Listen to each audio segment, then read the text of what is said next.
और आपके लिए परदेश है। तो परदेश में कोई भी राजा से लेकर रैयत तक सुखी नहीं रहेगा, यहाँ सबको दुख मिलेगा। और आप ऐसे देश के हो जहाँ कोई तकलीफ नहीं, कोई पीड़ा नहीं, कोई विक्षोभ नहीं, कोई मरता नहीं, कोई जन्म नहीं लेता है, न कोई अशांति है। और मतलब यह है कि शांति का और अमृत का सागर। प्रकाश कहा था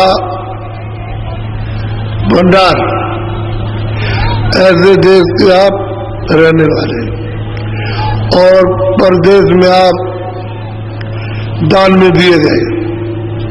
तो काल ने अपनी मालिक की सेवा करके रिया लिया, और मालिक ने कहा तुम जो मांगोगे हम दे देंगे। तो आपको मांगा और ये सब सामान मांग लिया, ये सब सामान चाहिए और हमको चाहिए। तो मालिक ने कहा अच्छा हम तुमको देंगे।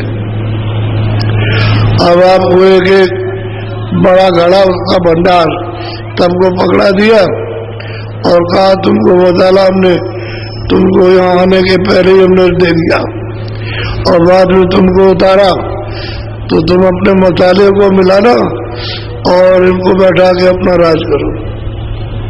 तो आप दान में दिए गए हो, आपका मालिक अलग और काल अलग है, और दान में दिया गया तो आपको ले आए और ला करके फिर उसने अपनी तरकीब से आपको इसमें बंद किया। जब यहाँ कर्म विधान यहाँ कुछ भी नहीं था, कोई पाप पुण्य अच्छा बुरा न्याय अन्याय, तो उस समय पर कोई मैल नहीं था।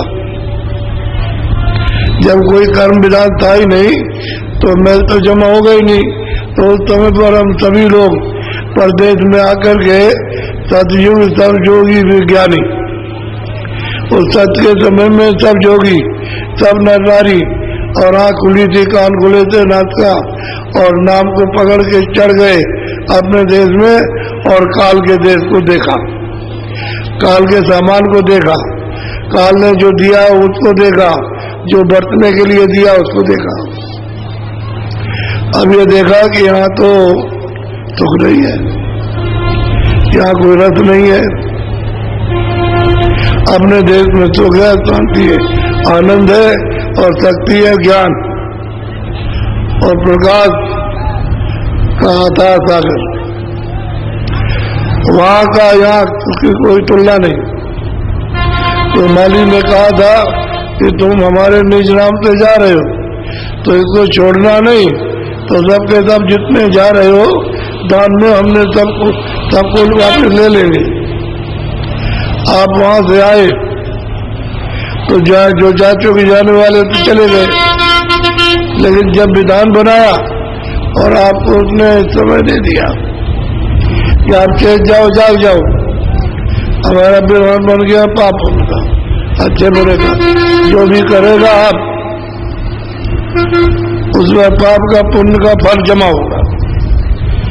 जब जमा हो जाएगा तो हम उसका हिसाब करेंगे, हम फल देंगे, तुम कुछ नहीं कर सकते। तो ये बात आपके साथ आपके धोखे में लालच के बस ऐसा हो गया कि चक्रवर्ती राजा बना देंगे, सारे देश का धनीमानी बना देंगे, आधे देश का दम दे देंगे। ये सब लोग लालच में सुनते सुनते सुनते सुनते और लोग लालच में बस गए और इसको मांगने लगे कि दे दीजिए। तो उसने दिया, राज भी चक्रवर्ती दिया, धन भी दिया और आधा भी दिया और पूरा भी दिया और उससे कम भी दिया, और उससे धीरे धीरे धीरे लेकर गए और नाम से आप धीरे धीरे छूट गए, छोड़ दिया। जो नाम पकड़े थे उसको छोड़ दिया। बस जैसे ही इसमें फंसे आधार आने जाने का टूट गया ना, अपने देश का रास्ता बंद हो गया। अब जाना मुश्किल है। क्यों?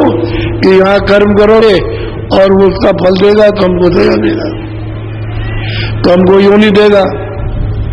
दूसरी योनि में बंद करेगा, अपना कर्जा वसूल करेगा।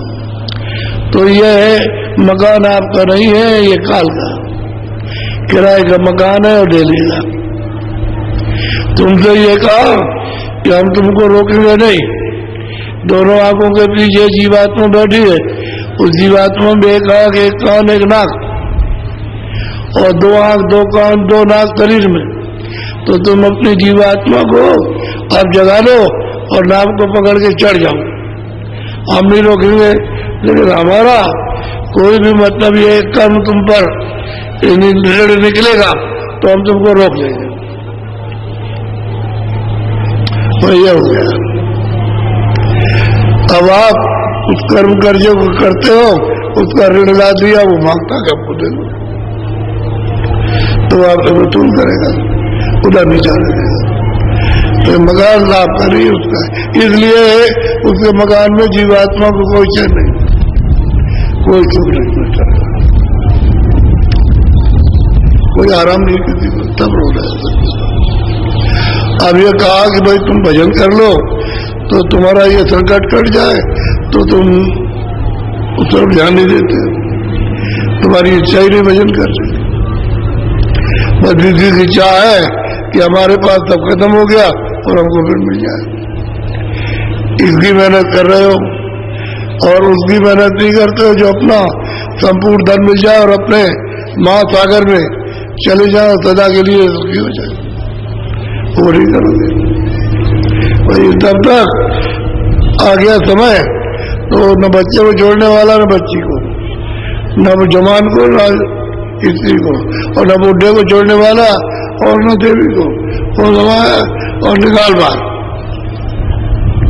शरीर आपका ये पड़ा, सामान ये पड़ा, ये सामान जो जमा किया है आपने 50 साल 60 साल तक, ये सब ये पड़ा, तुम्हारा शरीर जिसने किया वो ये पड़ा। अब ये दोनों मिट्टी है, सामान भी मिट्टी और शरीर मिट्टी। अब इसके साथ वो नहीं जा सकता, ना उसके साथ तुम जा सकते, तो सबसे नाता टूट गया। और जितने भी तुमने दोस्त मित्र यार माँ बाप बनाए थे वो भी जड़, उससे भी नाता टूट गया, वो भी तुम्हारा साथ नहीं दे सकते कि तुम कौन हो, कहाँ से आए और कहाँ गए, उनको क्या मतलब। उनको तो मतलब अपने स्वार्थ का है यहाँ से कि हमारा स्वार्थ ही अस्तित्व हो, और काम में आए हमारे और बाधा पहुंचाई, उनके द्वार में लड़ाई झगड़ा।